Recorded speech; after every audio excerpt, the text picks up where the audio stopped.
Rapunzel. Chapter 1. The Witch's Garden.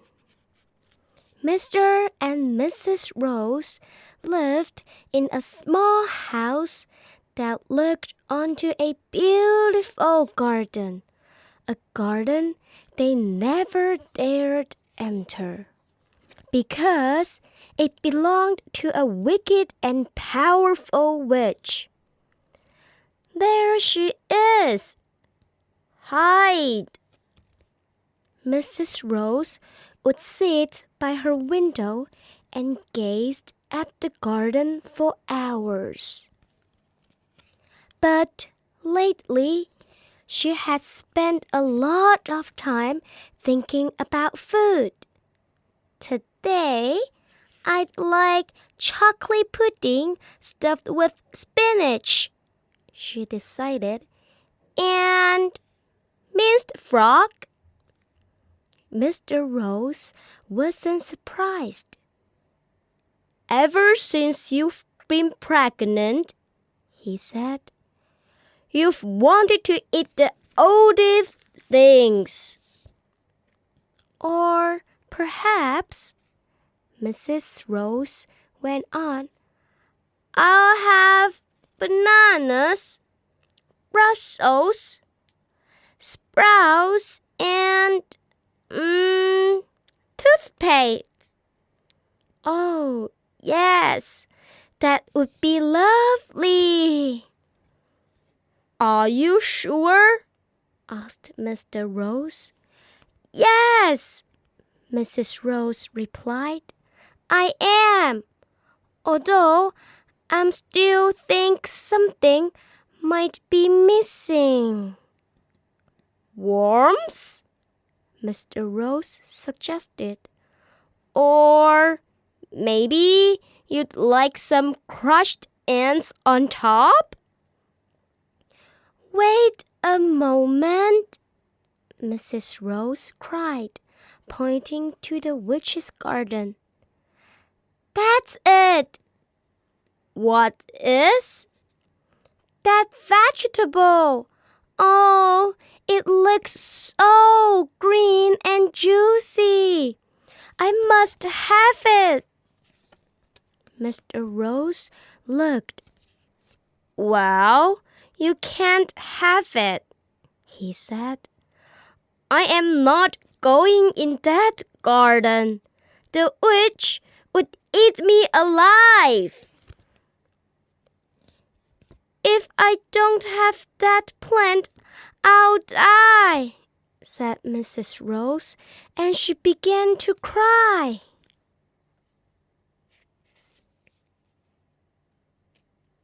Chapter 2. Stop, thief! "I don't like heights." After 3 hours of sobbing, Mr. Rose gave in. That night, he crept into the witch's garden. "These vegetables all look the same in the dark," he thought. "How am I meant to know which one she wants? And it's freezing." So he grabbed the nearest vegetable and raced home. "You stupid sausage!" cried Mrs. Rose. "You've brought me a turnip. You'll have to go back again." Next time, Mr. Rose looked carefully around the garden. "Well, this one has green leaves. It must be right," he thought, but as he pulled it out of the ground, he shuddered. A foul smell had crept up his nose. He looked up and screamed. The witch was in front of him. Mr. Rose could smell her disgusting witchy breath. How dare you steal my Rapunzel? The witch cried. I'll make you pay for this, you thieving little bimbo. I'll eat you alive, she hissed, a nasty gleam in her eye. I'm sure you'll be very tasty. Please don't eat me, begged Mr. Rose. He was shaking with fear. I was taking it from my wife. She's about to have a baby, he stammered. Said the witch thoughtfully. A baby? She paused for a moment. I'll make a deal with you. I won't kill you, and you can have as much Rapunzel as you like. Thank you, thank you. But you must give me the baby as soon as it's born. Mr. Rose was so terrified. He agreed. He walked slowly home, shaking his head with worry. Maybe she'll change her mind, he thought desperately. I must hope for the best. But as soon as his wife gave birth to their daughter, the witch appeared. This child is mine, she cried. She gave a wicked grin. And I shall call her Rapunzel. After that plan you stole, now give. Mrs. Rose wept and wept, but the witch would not give in. Don't take my baby! Too late! The deal is done! She snatched the baby and vanished.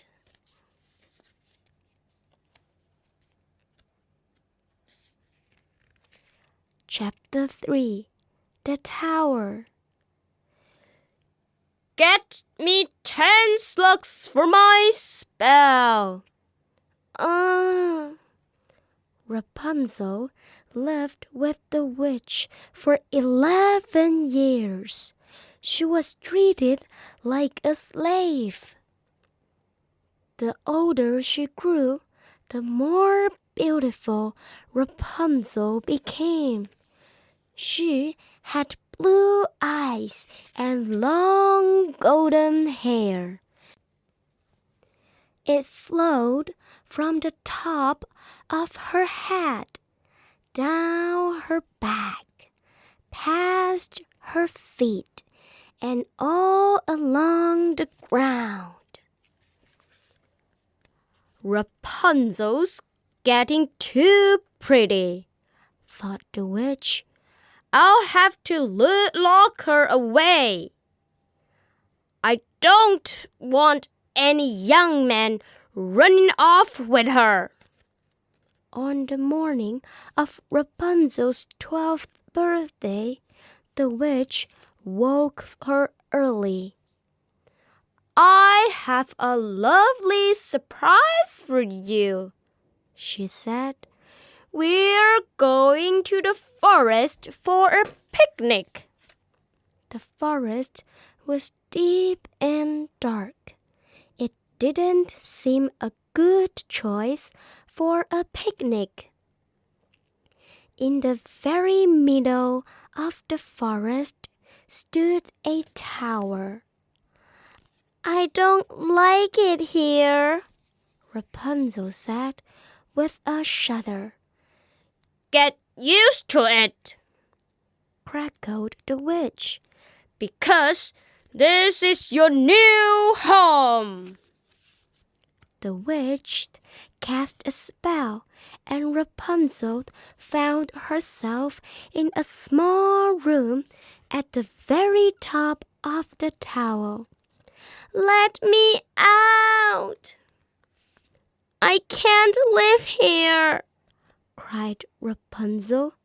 "There's no way out, no stairs, no door." "You don't need to get out," said the witch. "I just need to get in, and I can climb up your hair." "Maybe I won't let you," said Rapunzel. "Then you'll starve," said the witch with a shrug. "Come on, let's try." "Rapunzel, Rapunzel, let down your hair." Rapunzel heaved her hair out of the window. Her long locks tumbled down the tower and landed at the witch's feet. The witch climbed up Rapunzel's hair and into the tower.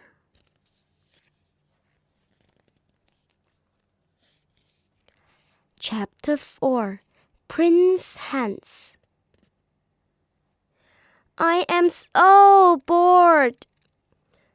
4 years went by.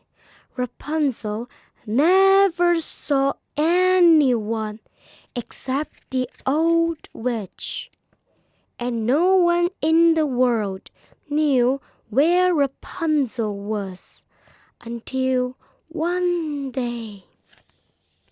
"This forest is spooky." A young and handsome prince rode through the forest. Rapunzel spotted him from her window. "Help!"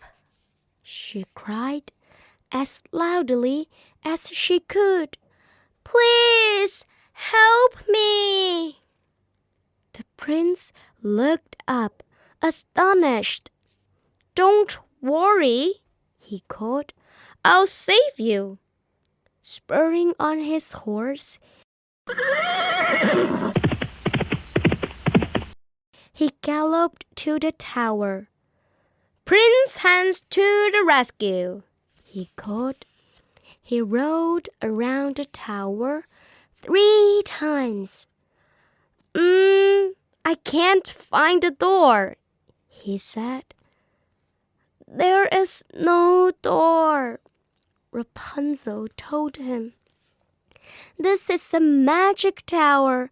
I'm being kept here by a wicked witch. You must climb up my hair." "Well, I've never done that before," said Prince Hans. "This is harder than it looks, you know," he added as he began to climb. "What's your name?" he asked. "Rapunzel," she replied. Prince Hans almost fell off her hair, laughingly. "Just what's so funny?" Rapunzel asked, haughtily.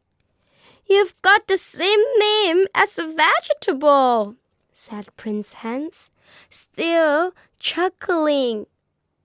"Oh," said Rapunzel, who thought her name was rather pretty.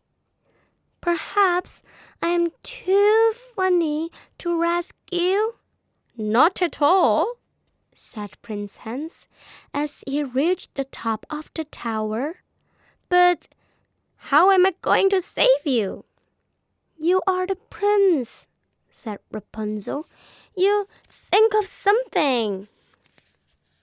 Prince Hans looked around the room thoughtfully and spotted a pair of scissors. "Gosh, I'm brilliant!" "I know," he cried. "I'll cut off your hair, make a robe, and then we can both climb down it." "You are not cutting off my hair," said Rapunzel. "Have you any idea how long it takes to grow?"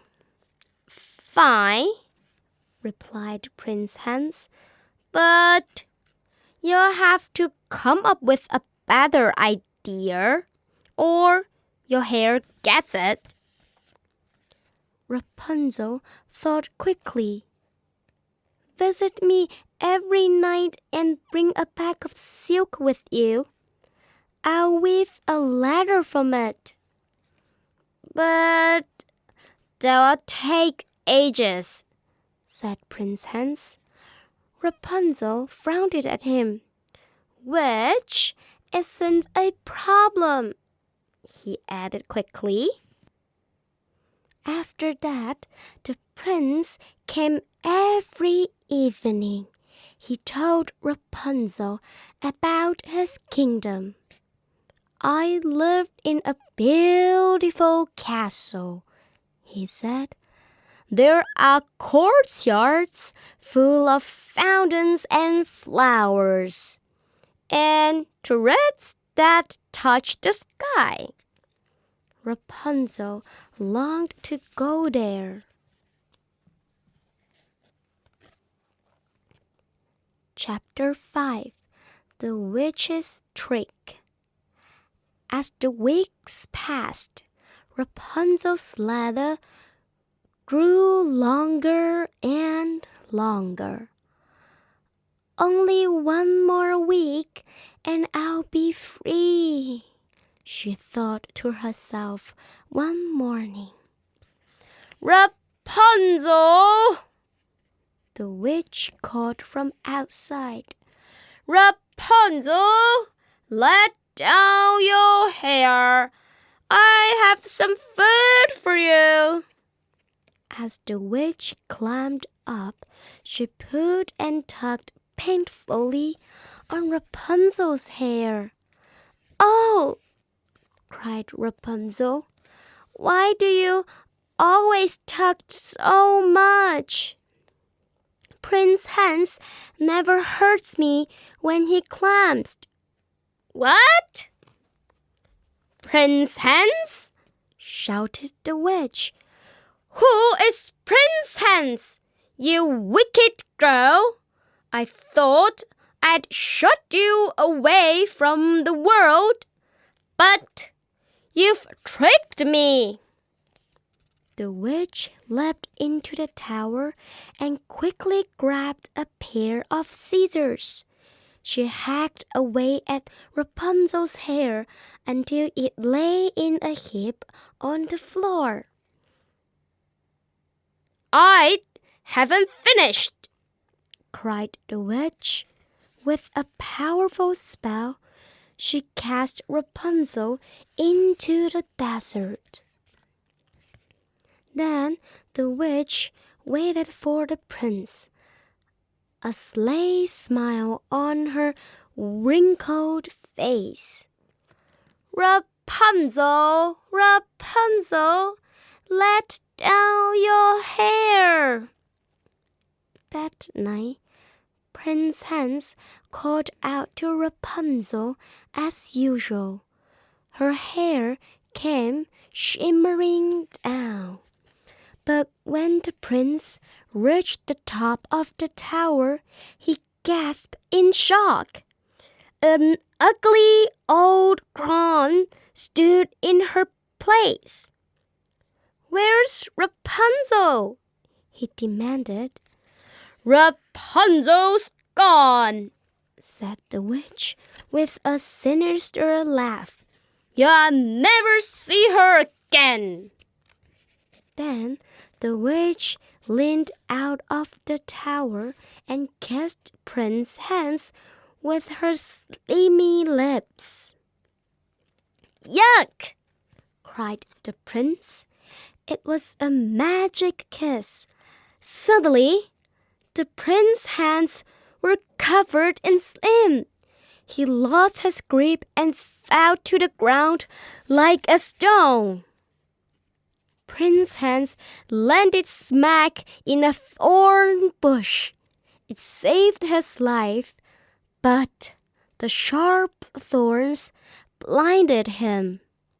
Ah! I can't see! Despite his pain, Prince Hans stood up. I may be blind, he shouted to the witch, but I'll find Rapunzel. Never! She crackled. Prince Hans wandered for months seeking Rapunzel. At last, he met a camel seller who told him about a girl with golden hair and blue eyes, living alone in the middle of the desert. Prince Hans hired a driver and the fastest horse he could find. Take me to the desert, he ordered. Rapunzel saw the carriage arrived in amazement. As Prince Hans stumbled out, she ran to him, put her arms around his neck, and wept. Two of her tears fell into Prince Hans' eyes, and he gasped. I can see! He cried. Rapunzel, he said, I never thought I'd say this to a girl named after a vegetable, but will you marry me? Oh, yes, said Rapunzel. Prince Hans took Rapunzel to his castle. The entire kingdom was invited to their wedding.